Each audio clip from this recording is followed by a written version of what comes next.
Good afternoon. I'm Andrew Sarazin, an associate attorney with Cannabis Legal Group in Royal Oak, Michigan.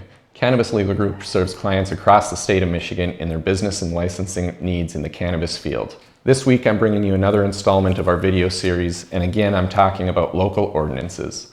I've mentioned this topic several times in videos, but it's so important that we just need to keep touching base with all the important developments. We routinely see matters in the news or calls from clients that deal with these issues, and it's very specific to each municipality, as I've discussed before. This week, I'm going to cover the three major acts that regulate marijuana in Michigan, and I'm going to specifically pay attention to how the local ordinances affect those acts. The three main acts are the 2008 Michigan Medical Marijuana Act, known as the MMMA, the 2016 Medical Marijuana Facilities Licensing Act, and the 2018 Michigan Regulation and Taxation of Marijuana Act. In 2008, the MMMA was passed by a voter initiative, and it's the initial legislation that allowed caregivers and patients to possess and or grow medical marijuana for their own personal use or for the use of the patient. The next major piece of legislation was the 2016 Medical Marijuana Facilities Licensing Act. This act was passed by the legislature and signed by the governor, and it's what created the framework that allows the growers, provisioning centers, processing centers, transporters, and all the commercial medical marijuana businesses that exist in Michigan today. The final piece and most recent was the 2018 Michigan Regulation and Taxation of Marijuana Act. Like the 2008 MMMA, this was also passed by voter initiative and approved by voters in the general election. This is what allowed recreational marijuana use for adults 21 and over, and allows the recreational growing, processing, sale, transport, and testing of establishments in Michigan. All three of these acts have some sort of interplay with local regulation, but it's different for each act, so I'm going to run through each of those. Regarding the 2008 MMMA, initially, case law had indicated that there was not much room for local regulation within this ordinance. Initial cases that went through the trial and Court of Appeals held that the MMMA basically established the rules for where and when people could grow marijuana, and the local municipalities had no place to regulate that, and doing so was in conflict with the law. However, that changed in April 2020 this year with a Supreme Court ruling that reversed these holdings and allowed some level of local regulation regarding caregiver grows under the MMMA. The Michigan Supreme Court essentially held that it's not in conflict with the MMMA for municipalities to place reasonable restrictions on location of caregiver grows.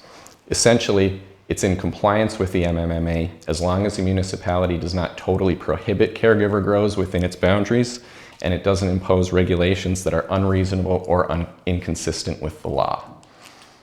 The next piece of legislation, the 2016 Medical Marijuana Facilities Licensing Act, gives a great deal of deference to local ordinances in how, where, and even if they want the businesses to operate. This law requires an affirmative action of a municipality to pass an ordinance that opts in or authorizes such facilities. And the municipality can control which facilities are allowed. They could allow provisioning centers and ban growers, or they could do the opposite. It also allows them to regulate the number of facilities, and it allows them to regulate things like business hours, zoning locations, and because they do have the ultimate ability to not allow them at all, they can basically be as restrictive as they want to. The 2018 Michigan Regulation and Taxation of Marijuana Act is largely similar in the amount of control that it gives to municipalities, but the operation of how that works is different. Whereas the MMFLA requires an ordinance to opt in to allow the facilities, the MRTMA requires municipalities to opt out if they don't want the facilities. They have to pass an ordinance that prohibits establishments under the MRTMA. If they don't do this, it's possible that a facility may open up within their boundaries without their knowledge, or at least without them wanting it to happen. This recently occurred in the city of Hamtramck. The city of Hamtramck had considered but failed to pass an ordinance that would prohibit adult use recreational marijuana establishments. After they failed to pass it, they took no further action, so there was no ordinance that prohibited such establishments. Local applicants applied and were granted approval to operate within the city. Reports in the media have made it seem like this was maybe something that the city didn't know was happening, but certainly by the operation of how the licenses get issued, at least some people within the city were aware of what was happening, and were also aware that because they failed to pass an ordinance prohibiting it, they had no power to stop it. MRA Executive Director Andrew Brisboe recently gave some clarity on this general situation in a recent Q&A that he did when asked about how the MRA interprets ordinances and such, and whether or not a municipality allows establishments or facilities under the MMFLA or MRTMA. Brisboe indicated that the MRA relies on the attestations provided by the municipality. The MRA does not independently review or interpret the ordinances. They essentially take the word from the municipality as to whether or not the establishments or facilities are allowed. Based on that, as I said, someone within the city of Hamtramck must have notified the MRA that they had no ordinances that prevented the proposed establishment.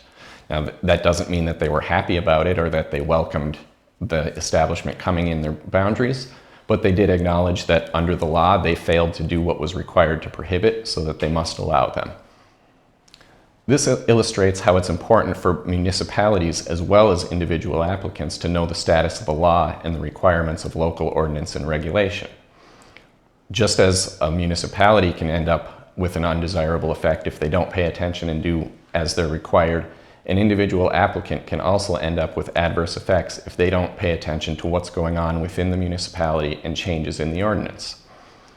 After the adult use establishments were permitted in Hamtramck, the city is now taking action to prohibit future establishments. They may actually be voting on such a measure today. An applicant who paid attention to the news and saw that Hamtramck was open for adult use businesses may very well think that they're going to be able to get a license approved as well. However, if they don't have an application in before the city opts out, they'll be out of luck. Hopefully they won't have invested too much money in preparing their business to only find out that it's no longer permitted. Likewise, we've encountered situations with clients here at Cannabis Legal Group where they may have not kept abreast of changes in local ordinances and missed out on opportunities for zoning because they had their eye on a property and the zoning laws changed before they were able to take action and secure rights to be able to open an establishment in that property.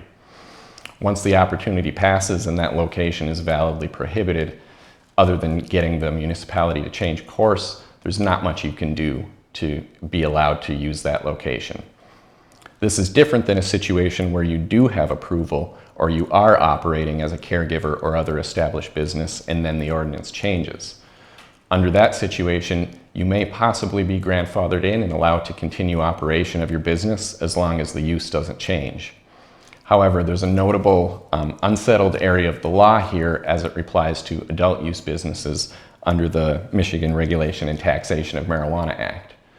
MRTMA specifically gives municipalities the authority to change their decision, and it states that there is no property interest in a marijuana license, so that businesses should not expect that they can have their license renewed. That's what the law says in the Act. It's unclear what will happen if a municipality actually refuses to renew the license and the licensee challenges that in court. It may very well be that that is grandfathered in as well, but at this stage we just don't know.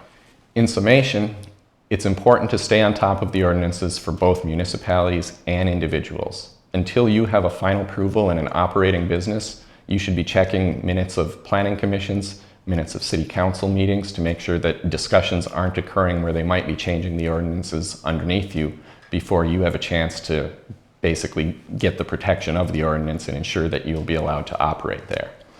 If you have any questions about whether a city is considering such changes or whether your municipality does allow your current use as you propose, feel free to contact us at Cannabis Legal Group and we'll be happy to do a review of the ordinances and let you know of all the current requirements as well as if there are any proposed changes being discussed. Once again, I'm Andrew Sarazin, an associate attorney with Cannabis Legal Group in Royal Oak, Michigan, and I thank you for joining me on this week's video.